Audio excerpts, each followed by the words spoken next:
Hey everybody, I'm Joe Bowers. Welcome to Class 1 of the Physics of Animation. Sir Isaac Newton, a famous English physicist and mathematician, formulated the laws of motion, which are now our understanding of how things move. There's a lot of math involved in understanding how these laws work, but for us as animators, we just need to know what they mean, so we can create the illusion that these laws exist in the animated world. The first law of motion. Objects in motion want to stay in motion at a constant velocity until acted upon by a force. Objects in a state of rest will remain in a state of rest until acted upon by a force. So if an object isn't moving, it will never move, unless a force acts upon it. There has to be a reason, a cause for it to go into motion. Likewise, if an object is moving, it will never stop moving, unless something stops it. A force that's common in our everyday lives is gravity. Because of gravity, we're used to seeing moving objects eventually come to a stop. Without gravity or air resistance, an object could float away forever. The second law of motion. The acceleration of an object is directly proportional to and in the same direction as the force acting on it, and inversely proportional to its mass. Another way to see this is F equals ma, which is force equals mass times acceleration. The acceleration of an object depends on the amount of force applied, and how much mass that object has. If the same amount of force is applied to two objects of different mass, they will accelerate at different rates.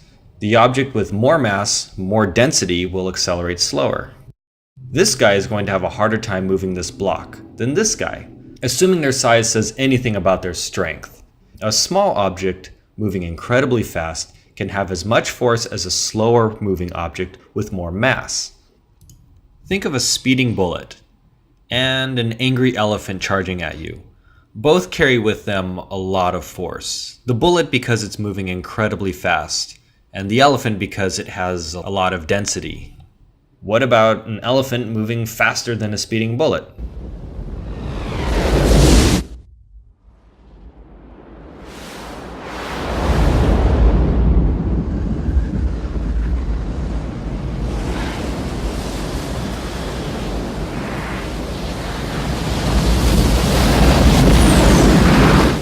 The point is, the speed of an object and the size of an object determines how much energy the object carries with it.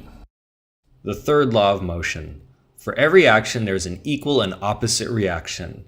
If an astronaut floating in space pushes an object away from him, the object will push him back. He will move in the opposite direction as a result. This is how rockets work. They generate thrust in one direction, which pushes them in the other direction. When you push against a wall, it pushes back. There will always be an equal or opposite reaction. A principle that's common in these laws of motion is inertia. Inertia is the resistance of any physical object to a change in its state of motion or rest, or the tendency of an object to resist any change in its motion, including a change of direction. This is an idea we need to keep present in our minds as we animate. Luckily for us, we have 12 principles of animation. 4 of those principles are designed to help us address inertia.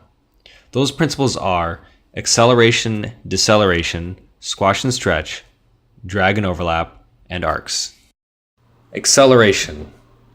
We know that acceleration is the gradual buildup of speed seen in an object that starts to move. This is a result of an object resisting its change from a state of rest to a state of motion. Newton's second law states that the object's acceleration depends on how much mass it has and how much force is being applied. If you get in a car and gently push on the gas pedal, the engine will apply a small amount of force to the wheels and the car will begin to accelerate, eventually reaching the desired speed. If you were to put the pedal to the metal, or in other words, apply more force to the spinning of the wheels, the car will accelerate at a much faster rate. The point is, no matter how slow or how fast an object moves, it always has to accelerate. If we don't show acceleration in our animation, the audience will know.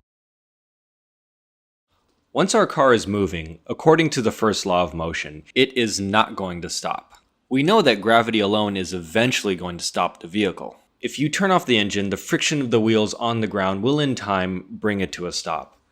The amount of force used to get this mass moving in the first place becomes its momentum. The greater the momentum, the longer it will take to slow down. The faster you want it to slow down, the more force you're going to need. Momentum is energy, and the more the mass of the object, or the faster the object, the more momentum it has. This means more force is required to stop the object from moving. Deceleration is the slowing down of an object before it stops. Like acceleration, this is a result of the moving object's resistance to change from a state of motion to a state of rest. If we stop this car by gently pushing on the brakes, it will slowly decelerate to a state of rest. If the car has more momentum, it will take longer to stop. The more force we apply, the faster it will stop. Just like acceleration, everything that's moving, that stops, must decelerate first. Sometimes objects appear to stop almost immediately. A car hitting a solid wall decelerates first. It happens over a shorter amount of time, way too fast for the human eye to register, but it does happen. The problem is, in animation we work with 24 frames per second. You can't animate the deceleration of an object hitting a wall. It would happen in less time than you'd have frames to show. The audience will expect all that momentum to go somewhere. We need to show a proper aftermath of an impact to sell the transfer of all that force. If we don't, we get something like this.